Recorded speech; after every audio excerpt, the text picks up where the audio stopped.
Hello and welcome. I'm Grace Ann Frederico, Executive Director of the Manatee County Bar Association, and I'm here today with Judge Bob Ferentz. As part of our Manatee County Bar Association historical project, we are here today interviewing what we consider our vintage attorneys. Next, we have another one of our legends, Greg Porges. Welcome today, Greg. Well, thank you. Welcome, Greg. I see the little giggle about the vintage part, yes, of course. And we've known each other for a long, long time. And I think for the first time, I'm actually detecting some of that New York accent of yours. I've tried to cover it up for some No, reason. it's fine because let's start there. You grew up in New York. I don't grew know up if you on were Long born Island. there. My father commuted to New York City. We were about 20 miles outside the city. He rode the Long Island Railroad for those years. I came back, well, after college, I went to college at Spring Hill College in Mobile, Alabama, which introduced me to a much more cultured existence than I knew in New York. Then went back to New York and went to Fordham Law School at night while working in banking during the day. Commuted for 5 years, and that was enough for me.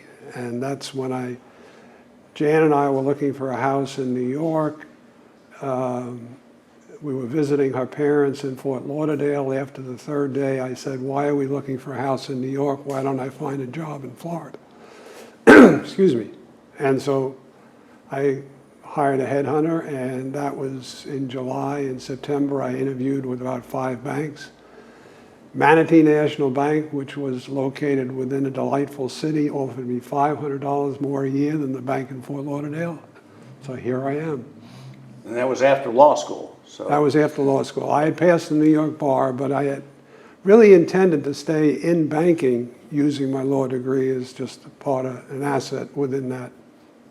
how did you get to Spring Hill College in Alabama from New York City area? Well, I had been partially Jesuit educated in New York, and you're not going to believe this, but I had gone, my first year I spent at St. John's University. My brother had played tennis at St. John's. I thought he liked it, told me later he never understood why I wanted to go there because he hated it, but he was 6 years older than me and never talked to me. So anyway, I went to St. John's, and then after my first year with Vietnam on the horizon, I went into the Coast Guard for 6 months, came back, and then decided to go away to school. Looked at 2 schools, Spring Hill, because of the Jesuit influence I had had in high school, and also the University of Alaska, which had actually been founded, was a state school, but had been founded by a Jesuit priest. And so then when my father found out what the travel costs were going to Alaska and that the tuition and board at Spring Hill was less, there was no doubt where I was going to go to school. And then you get to Braden with a banking career, but were you also acting as in-house counsel? No, I was a trust officer with Manatee National Bank. I had the good fortune to have Bob Scheffler was my boss, and Bob is really the one who insisted that I take, he didn't insist, he was just very much encouraged me to take the Florida bar, which I did in 1969, and passed the bar, and then began thinking about leaving banking and trying to find a job at a law firm, which was an interesting experience. I know Bob Blaylock was one of your prior vintage lawyers, fine wine. And Bob and I were very close friends and lived a block from each other at the time on 21st Street, and he was on 20th, and we used to walk to work together. And so we were walking to work, and I had told him of a firm in town that had offered me a position, and his reaction was immediate, and he said, if you go with that firm, I'll never speak to you again. I won't say who it was, but that helped me out a lot. And then my joining George Harrison and John Harley was sort of on a sad note. George and Ed Johnson had practiced law together for years. Ed was in his early 40s, but had terminal cancer. Ed was a very tough nut and would not hear of anybody replacing him in the firm. And it was really difficult for George because John had been practicing in Jacksonville litigation and criminal law. And when George asked him to come down because of Ed's illness, and John wanted to come back because of the family and so on, but George did not realize that John was never going to be an office practitioner, and John always wanted to be a litigator. So he was stuck, and in December '69, they offered me a position, but I could not take it until Ed passed. So it was an interesting situation. Ed worked until March 23rd and died on March 24th. He was, as I say, he was a tough nut, and I started on April 15th.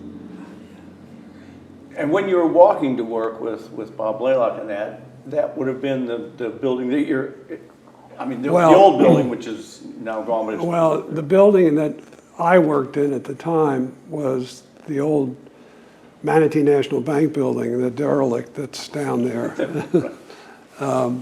which had an interesting history in the sense that Shelton Moody, who was the chairman of the bank when they built it, it had, well, first of all, its vault was underground, which nobody did. It had 4 stories and a mezzanine. There was a first floor, mezzanine, second, third, fourth. And the mezzanine was a half floor, and that's where the chairman's office was. Well, then First National built a new building, which is where Bank of America is, so on. But it was, at that time, Al Ellis was the owner of the First National Group. He built a 5-story building, which irked Mr. Moody to the extent that without telling anybody, he had the floor buttons changed on the elevator. And and I had this happened just as I had changed. I had been with the trust department, which was on the 2nd floor, and then I joined George and John, and we were on the 3rd floor. So I went in one Monday morning, and I pressed 3, and it opens up on the trust department. And I said to everybody, I looked out, said, hello, old habits die hard. Got back on the elevator, went down, I pushed 3 again, opened up, and then I noticed there was an extra button. So, I mean, the competition between banks at that time was unbelievable. When I first came to town, and I was with the trust department of the Manatee National Bank, and I told my boss, Bob Shefflett, I was going to go over and say hello to Stu Landers and Ed Wisnett, who were running the trust department at First National Bank. And I was told, no, don't do it. We don't talk to each other. Well, that didn't last long. But anyway, Wow. I digress. No, it's good. Great, Sam. What was it like working with John Harley and the Harrisons? Well, it was just George, John, and I, and it was delightful. George was a great mentor, taught me to read abstracts, taught me a great deal about the legal side of estate administration. John was always fun to practice with. Because of Ed Johnson's illness, George had not had a vacation in a couple of years. And so the first summer that I was there, he took off for a month or 6 weeks. And during that period of time, John decided, without discussing with George, that he was going to run for the legislature against Jerome Pratt. So the problem was that John had his own caseload, and then he'd go off to the legislature. George would never litigate. George grew up not being able to litigate because his father was the only circuit judge. So he could not appear in front of his father. So and so it was left to me to pick up John's calendar, and I didn't know what I was doing. And I had a routine. Our offices then were again on what was now the 4th floor of the Manatee National Bank building. And I'd go over to the courthouse, but on the way I'd stop by John Blue's office in the professional building. I'd say, John, what do I do? And he'd tell me, and then I'd go to court. And that went on while John was in the legislature. And John Blue was a great mentor and teacher and a good friend, and we played basketball against each other, so it made everything even.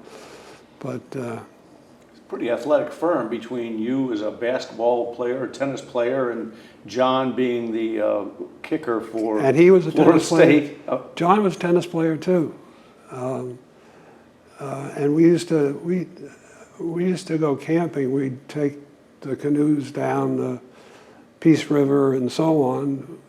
Just as an aside, one time we were going down, and I got bitten by a scorpion. John Harley and his family, Jan and I and our family, and Don and Barbara Smith, the pediatrician, and their family. And I swelled up like a toad, and John came back to town and told everybody that I'd gotten bitten by a dung beetle and that was trying to roll me off. So that was the fun of practicing with John. We practiced together for 31 years, and then John decided that the firm was growing larger than he wanted to be in, and those were tough times. But we still owned the building together until he died, and so it was always remained civil and good friends.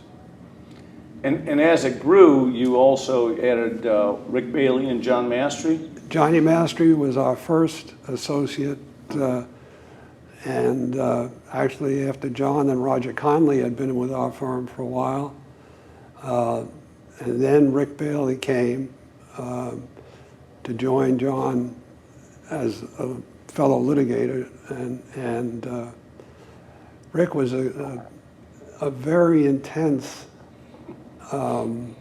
person, and he had one case. It was a couple had divorced years before, and the young girl who was the product of the marriage had lived with the father for about, I would say she was 14. She had spent most of the time, and the father had remarried. And he was killed in a helicopter accident in South America. And the natural mother came in and tried to take custody of the child. And the child didn't want anything to do with the natural mother because she only knew her stepmother. And Judge Parham, in blood thicker than water, gave custody. Rick came back to the office crying, and we filed the motion with the 2nd District the next day, and they reversed even on an interlocutory basis, and returned the child, because the child had known no, but Rick, I've never seen anybody so emotional over and so intense about a particular case. And of course, Rick subsequently became a circuit judge. Yep. You've had a few others from your firm that became judges. Right. We had Peter Dubinsky, who was with our firm for a while, and then also Scott Brownell. Yes, Scott Brownell. Scott was a hoot too, and always willing to smile, and I know from when my wife Jan was practicing in her area, abuse, neglect, and abandonment of children. She appeared before Scott and also Peter quite often. And they both were just magical in those situations. Yeah. Sure. Let's briefly discuss your view on the current 12th Circuit professionalism panel. Well, you know, that I haven't done for a couple of years, so my view is not current. My experience on the panel was, well, life is like it always is. There's a couple of people out there that you know they're not going to be, let's call it civil. They're going to be threatening. They're going to not behave in a manner that you would think that somebody who's had sufficient education and knows that what you're doing is trying to benefit your client and not abuse them. But again, I think it was, given the number of attorneys that there are in the 12th Circuit, in the Sarasota and Manatee County, there really weren't that many cases that required activity, or sometimes there were, and it was totally a misunderstanding, or a person needed to be given a lesson one time. I think generally it's been a good place to practice law.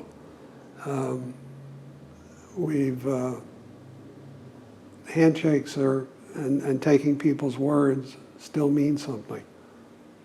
Well, that's good to hear. I was going to ask you about that from what you've seen from the beginning, and then on the professionalism committee. And of course, it is a numbers game, so there's many more attorneys now than there were years ago when we all started. But and so you still think that at least in our county or our circuit, we've done.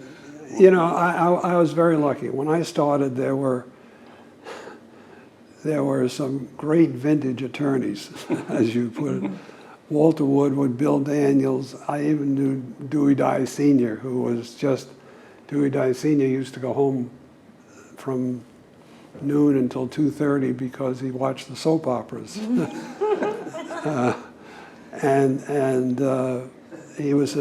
But these were all gentlemen and willing to share their knowledge and not take advantage of that knowledge.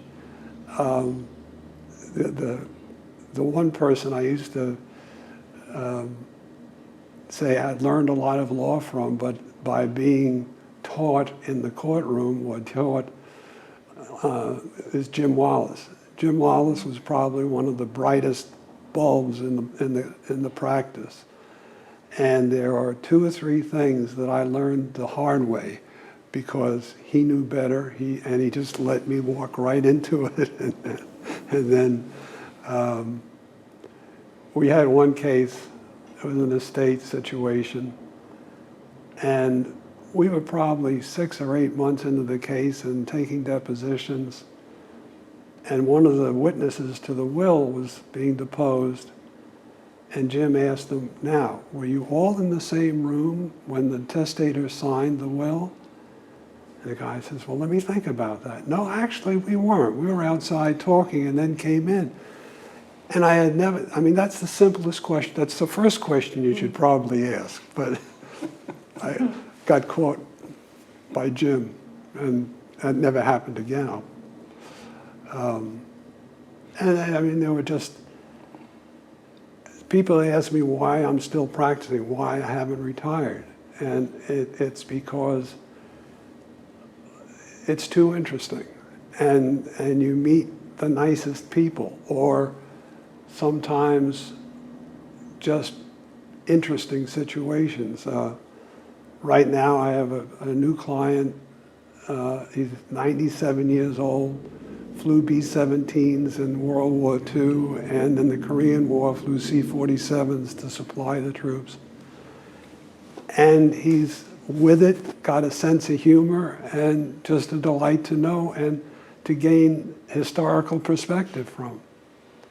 That's kind of what we're trying to do here. Yeah, right. When we deal with vintage attorneys, we didn't have inns of court back then at the early on, but wouldn't you say that the mentorship of the voluntary mentorship of some of the attorneys back then was, Absolutely. It was, you were never hesitant to pick, if you knew somebody that practiced in a certain area that had greater expertise, longer time, there was no hesitancy of picking up the phone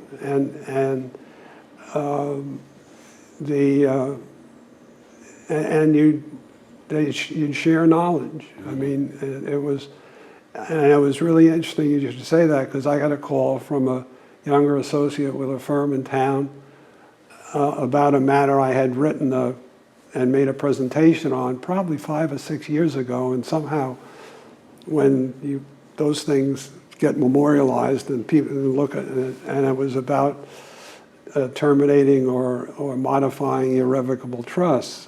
And this young man got on the phone and he said, but they've changed the statute. And I said, yeah, but the last line still reads the same. And so I was delighted that, and hopefully he'll do the same for somebody else someday. that's wonderful. Jim, yeah. Can you tell us a little bit about your community service involvement? Oh boy.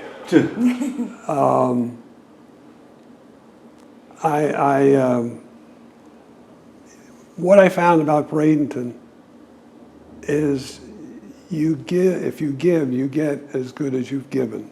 And so I was always involved. I was one of the first, there were 8 of us that started the Manatee Community Foundation, now worth something over $50 million. Bob Blaylock was there, Bud Parent, myself. It was funny, the first 3 presidents of the foundation were Bob Blaylock, Bob Bell, Bob Christopher, and then I became president, and I said, you've broken the mold here. But anyway, and I was also, I was general counsel for Manatee Junior College, Manatee Community College, for 40 years. Served 5 presidents at the community college. Started and was the first president of the Community College Foundation. Was pro bono general counsel for St. Stephen's from 1970 to 2000, 30 years. The list is Cancer Crusade, Boys and Girls Club, chairman of the Economic Development Council, vice president of the chamber. I was going to be president of the chamber, but that's when Jan decided to go to law school. And Jan started law school at age 50, and we had a 13-year-old still at home. So I gave up civic duties for a few years. And Were you with MJC, State College of Florida, when it converted over to State College of Florida, put the yes, 4-year degrees? Was that controversial? It was. I'm trying to remember. That may have happened just after from when I first started in 1970 as general counsel. I was counsel to the Board of Trustees, but as counsel of the Board of Trustees, I served the needs of the college too. A lot of colleges had inside counsel, and so in 2010, Lars, who was president at the time, decided to bring the council inside. And so Steve Prouty, who was my partner and worked a lot on the college work, he took the inside job, and I had had enough. But it was, I think, the following year that they decided, that was the first time, because they were offering the Bachelor of Science in Nursing, that BSN was there first, and it was, I remember writing a somewhat nasty letter to the provost at USF Sarasota, because he was very much opposed. And I had a sort of a personal reason. My daughter was in the nursing. She had her 4-year college degree, but she was in the nursing program out at the junior college. So but that was the start of it. And you know, as long as the degree program is one that's needed in the community, there's no more economical and efficient way that it can be available than through what's now the State College of Florida. So with your experience with banking, education, really in some respects, and then of course as a lawyer, you've seen over the years the changes, I would think, in inclusion of diversity and Oh yeah. Gender, color, religion, whatever. Can you speak a little bit to that? Yeah, and that, I don't know, and it's more of a personal opinion of just watching or seeing. It just seems to me we're in a reversal period, that people just aren't as understanding or willing to listen to what's important about getting along with each other, and neither race nor creed nor religion. Or it's funny, when I first came to town, I was really surprised, because it was just, I think, a natural thing in a small community. Everybody asks you, what church do you go to? I can remember Mr. Moody even asking me that. And not that it meant anything, it was almost like, what fraternity do you belong to, you know? And the funny story about that too, and it includes Tom Gallen. At the time, at the time I was a practicing Catholic, and played church softball with St. Joe's. St. Joe's had a hard time getting into the church softball league. Ed Johnson was the chair of the church softball league, and Tom Gallen was heading up the effort to get St. Joe's into the league, and went over, gave Ed the $50 in the application, and a week later the $50 was returned, and it was denied. St. Joe's was denied the opportunity to play softball with the church softball league. And so Tom went over to see Ed and said, what's going on here? And they said, well, you don't have Sunday school and you don't have Wednesday night prayer meetings, so you're not a church. So we're not going to let you play. And Tom said, see you in federal court. Because we were playing on county ball fields. And we suddenly, St. Joe's got into the church softball league. One other thing about that I have to mention, when I first started with John and George were both on the board of Palmetto Federal. And their board meeting was on Tuesday morning. So the first Tuesday, I'm in the office alone, and one of the firm's longtime clients, John Weichel, calls, and he gets me. And now John doesn't know that I've gone with the firm. And he said, Greg, what are you doing there? And I said, well, I've just started work and got hired by John and George. He said, you're a Yankee Republican Catholic. What are you doing there? And I said, John, I must be a pretty good lawyer. So. That's great. Well, my last question has to do with being from New York. Do you follow any New York sports? Oh, not really. I was a Brooklyn Dodgers fan. And so when O'Malley moved them to the West Coast, That was tough, especially since it was shortly after, in 1955, the Dodgers won their first World Series. I was a junior in high school, and it was, no, I was a football Giants fan. I saw Y.A. Tittle play his last game. That was interesting. That was in Yankee Stadium. The Giants were playing, and it was a foggy day. And if you were in the stands, you could see the ball come out of the fog and go down, but you didn't see. But anyway, it had been some interesting times, just some great interesting times. And as a follow-up to observational sports, the participatory sports, again, you're still playing tennis. Still playing tennis. I've been doing that for a long time. Good player, I know that for a fact. Well, thank you. Well, I know you are. Bill Ageless, who we're going to be talking with, has been playing tennis on a regular basis. But I don't know if well, let me ask you this. So when he gets here, should I just tell him that if you went one-on-one, you'd just beat him? I'd probably say that, sure. Okay. Yeah. Don't hesitate, because if I get a call out of it in a game, that'd be great.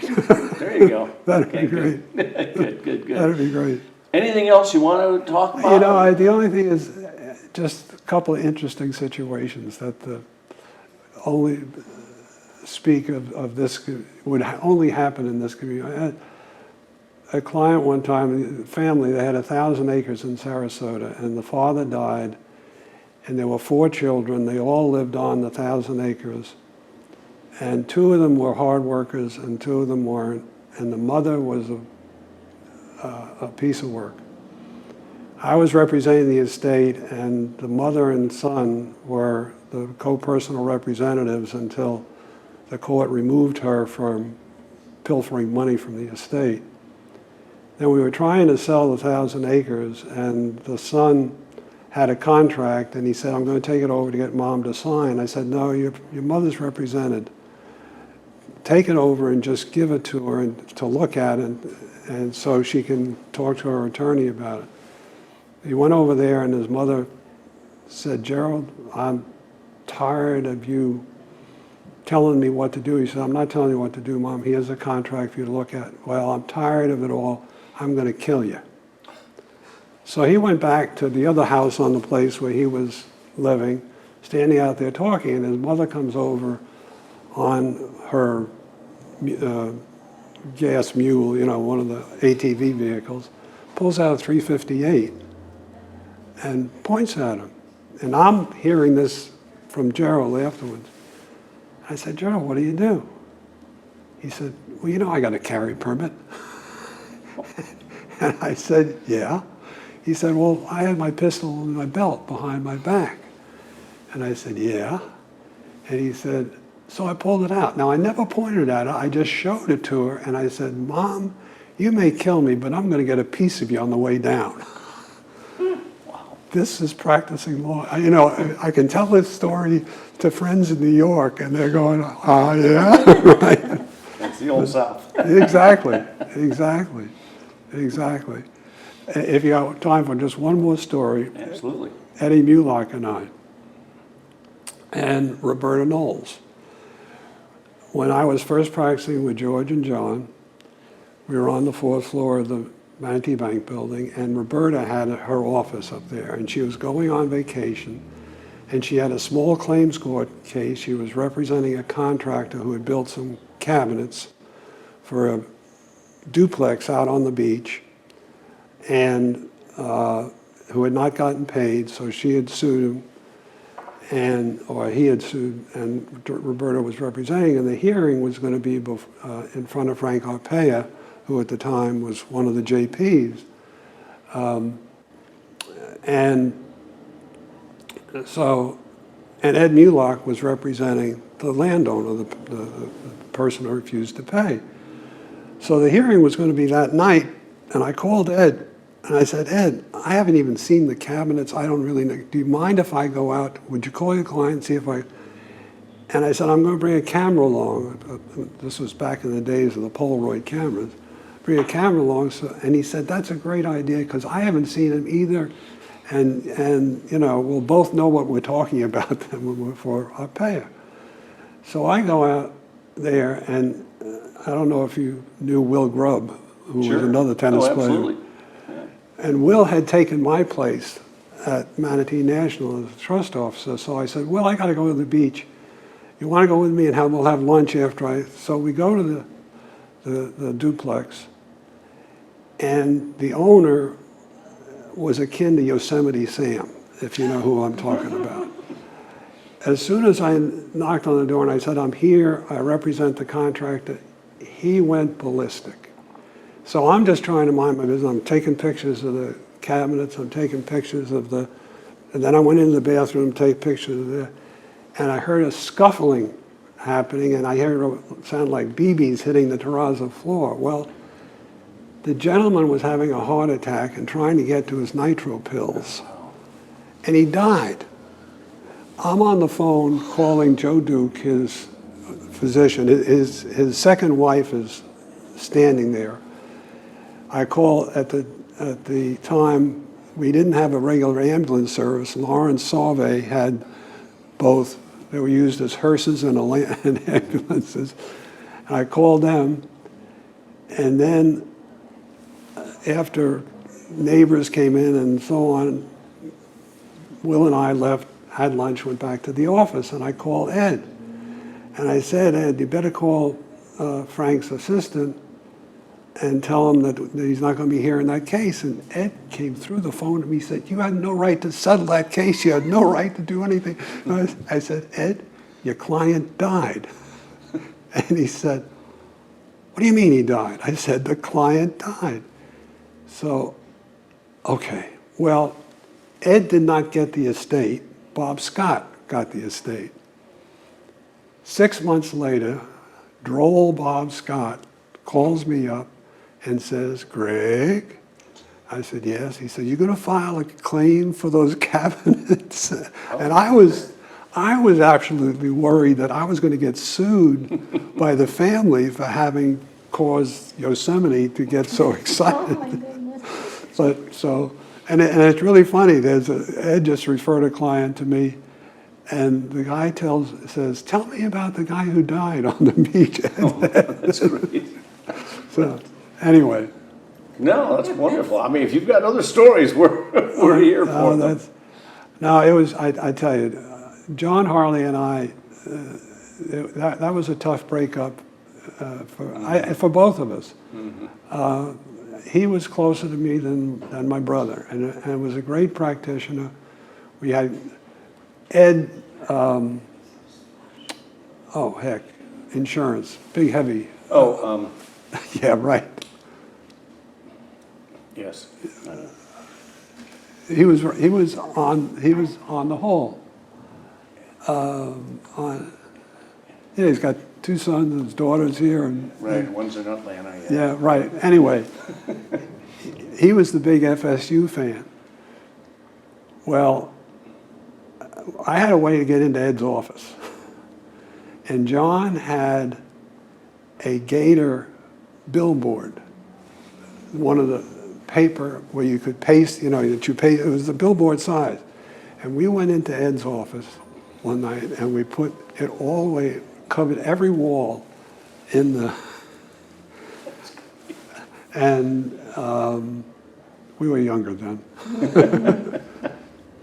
Well, thank you so much for doing this. This has been a lot of fun. It means a lot. It's wonderful, wonderful stories, and they're preserved now, so well, it's all good. But thank you, Greg. It's wonderful seeing you. Thank you. And we're proud of you, to say the least, that you still want to keep practicing. You're still happy to get up in the morning and go and practice. Yeah, I've told them that I'm gonna work at home on Friday, starting next year. I just, and that was more from Jan's prompting, saying, Jan practiced law for 20 years after going to law school at age 50, and then retired. And now she says, I want to see more of you. So good. That's where we are. Good for you.